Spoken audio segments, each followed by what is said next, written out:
సర్వకార్యసిద్ధిప్రదాత్రే నమః. ఓం సర్వకార్యసిద్ధిప్రదాత్రే నమః. ఆంజనేయమనుశ్చేతి పరాశర సంహితలో చెప్పారు. ఆంజనేయుడి ఒక్క మంత్రం సరైన మంత్రం సక్రమంగా చెయ్యవలసిన రీతిలో అనుష్ఠానం చేస్తే ఇక కార్యము కాకుండా ఉంటుందా? నీ పని అయి తీరుతుంది అన్నారు. పని అవ్వాలి అంటే ఇటువంటి దివ్య హనుమన్ మంత్రాలని సక్రమంగా అనుష్ఠానం చెయ్యి.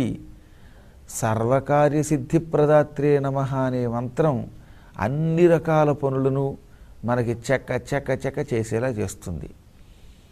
కొంతమందికి కొన్ని జాతకాలకి యావజ్జీవితం కష్టమే. యావజ్జీవితం ఏ పనిలో సిద్ధి లేకుండా ఏదో బతుకుతున్నామంటే బతుకుతున్నామని ఇంట్లో వాళ్ళ మీద ఆధారపడి కుటుంబం అంతా అల్లకల్లోలం అయిపోతున్న మహాదరిద్రపు జాతకాలు కొన్ని ఉన్నాయట. దీనికి గల కారణం చెప్పారు. పూర్వజన్మలో తెలుసో తెలియకో విపరీతంగా పావుల్ని చంపినా లేక దేవతా విగ్రహాన్ని కాలితో తన్నినా పాతపాపం వచ్చే జన్మల్లో పీడిస్తుంది. అటువంటి వారికి ఏ కార్యములోనూ సిద్ధి కలగదన్నమాట. వాడు ఎక్కడికి వెళ్ళినా చొక్కెదురంటారు దీన్ని. ఇంకా వాడిని జీవితంలో ఎవడూ బాగు చేయలేడు. కాబట్టి అన్ని పనులలోనూ అపజయాలతో అడుగడుగున అపజయాలతో నానా బాధ పడుతున్నటువంటి దరిద్రపు జాతకాలకి దుఃఖ జాతకాలకి తిరుగులేని ఒక అద్భుతమైన ఔషధం ఈ సర్వకార్య సిద్ధిప్రదాత్రే నమః అనే ఒక గొప్ప మంత్రం అన్నమాట. దీనికి ఏం చేయాలి? ఈ మంత్రం ఇంట్లో చేయటానికి లేదిక. ప్రతి శనివారము మంగళవారము హనుమంతుని గుడికి వెళ్ళండి. కొంచెం గుర్తుపెట్టుకోండి. ప్రతి శనివారం మంగళవారం ఆంజనేయుడి గుడికి వెళ్ళండి. ఒకవేళ పొరపాటున ఊళ్ళో లేకపోతే ఆంజనేయుడి గుడి లేకపోతే ఓ చిన్న పటాన్ని జేబులో పెట్టేసుకుని అది ఏదన్నా ఒక మర్రి చెట్టు రావి చెట్టు ఎక్కడన్నా చెట్టు మంచి చెట్టు దొరికితే ఆ చెట్టు మొదట్లో పెట్టుకుని అదే గుడి కింద భావించండి. ఎందువల్ల మీరున్న చోట మీ ఊళ్ళో గుడి దొరకచ్చు, పొరుగురు పెడితే పొరపాటున అక్కడ గుడి దొరకకపోతే అప్పుడు ఈ నియమనిష్టాలకి భంగం లేకుండా ఒక సులభ మార్గం చెప్పాడు. వీలున్నంత వరకు గుడికి వెళ్ళి చెయ్యండి. గుడికి వెళ్ళడానికి వీలు లేనప్పుడు పొరుగుళ్ళో ఉన్నప్పుడు మీ జేబులోనే ఓ పటం పెట్టుకుపోయి ఏదన్నా ఒక మంచి చెట్టు మొదట్లో పెట్టండి. మంచి చెట్టుని ఎందుకనంటే ఆవదం మొక్కలు లాంటి చోట పెట్టకూడదు. అందుకని సాధ్యమైనంతవరకు ఏదైనా చెట్టు మొదట్లో పెట్టుకుని అదే గుడి అనుకోండి. దాని చుట్టూ 3 సార్లు ప్రదక్షిణ చేయండి. చేశాక అక్కడ సతికిలు పడి కూర్చోండి. గుళ్ళో అయితే దర్శనం చేసుకుని బయటకు వచ్చి ఏదన్నా మండపంలో ఖాళీ స్థలం చూసుకుని అక్కడ కూర్చోండి. కూర్చుని జపమాలోటి తీసుకోండి. రుద్రాక్షలు కానీ తులసీ పూసలు కానీ స్ఫటికమాల కానీ జపానికి తీసుకోండి. తీసుకుని 108 పర్యాయాలు ఓం సర్వకార్య సిద్ధిప్రదాత్రే నమః, ఓం సర్వకార్య సిద్ధిప్రదాత్రే నమః అనుకుంటూ మనవైపు వచ్చేలా జపం చేసుకోండి. అంటే ఏమిటి? ఈ జపమాలలో ఉండేటటువంటి పూసలు అటువైపు తిప్పుతారు కొంతమంది. అటువైపు కాకుండా మన ముఖం కేసి తిప్పాలన్నమాట. ఇలా తిప్పుతూ ఆలయంలోనే మండపంలో జపం చేసుకుని ఎవరితో మాట్లాడకుండా కళ్ళు మూసుకుని ఆ జపమాల కనపడకుండా ఇలా కండువా లాంటిది అడ్డం పెట్టేసుకుని లేదా ఒక జేబురుమాల అడ్డం పెట్టుకు చేయండి.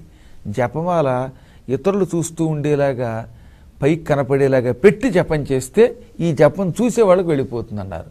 అందుకే సంచుల్లో పెట్టుకు చేస్తారు చాలామంది. ఇప్పటికి కూడా గౌడీ మఠం వాళ్ళు సంచుల్లో పెట్టుకుంటారు. సంచిలో ఉంటే వారికి కనపడదు కనుక. లేదా ఒక వస్త్రం కింద పెట్టేసుకొని చేసేసుకోండి.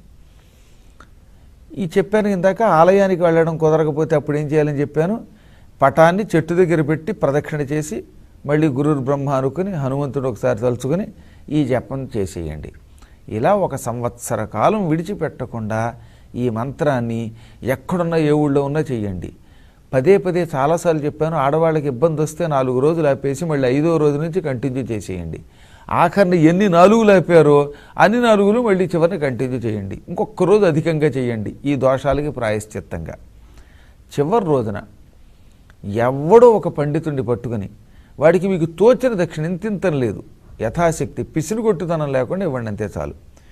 వీలుంటే ఆ మహానుభావుడికి భోజనానికి కావలసిన స్వయం పాకం కూడా పప్పులు ఉప్పులు కూరగాయలు కూడా విస్తరాకులతో పాటు ఇవ్వండి. ఒక్కడికి ఇవ్వకూడదు కనుక ఆ బ్రాహ్మడికి ఆ బ్రాహ్మడి భార్యకి కలిసి వచ్చేలా భార్యాభర్తలకు కలిసి వచ్చేలా ఇవ్వండి. ఎప్పుడు ఒక్క ఆకు ఇవ్వకూడదు, 2 ఆకులు ఇవ్వాలి. భోజనం ఒంటరిగా పెట్టకూడదు, 2కి పెట్టాలి. ఇది శాస్త్ర నియమం కనుక. ఇలా సంవత్సర కాలం చేస్తే ఈ భయంకర జాతక దోషాలన్నీ, దరిద్రపు జాతకాలన్నీ, శని దోషాలన్నీ తొలగిపోయి పటాపంచలైపోయి జాతకాన్ని తిప్పి రాస్తానన్నాడు హనుమంతుడు.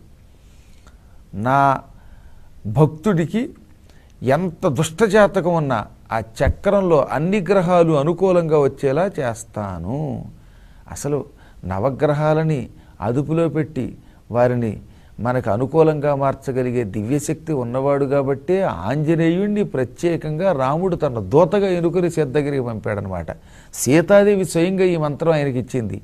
సీతాదేవి కష్టమే తొలగించిన మహానుభావుడికి మన జాతక దోషాలు తొలగించడం పెద్ద కష్టం కాదు. మరొక్కసారి మంత్రం ముచ్చటించుకుందాం. ఓం సర్వకార్య సిద్ధిప్రదాత్రే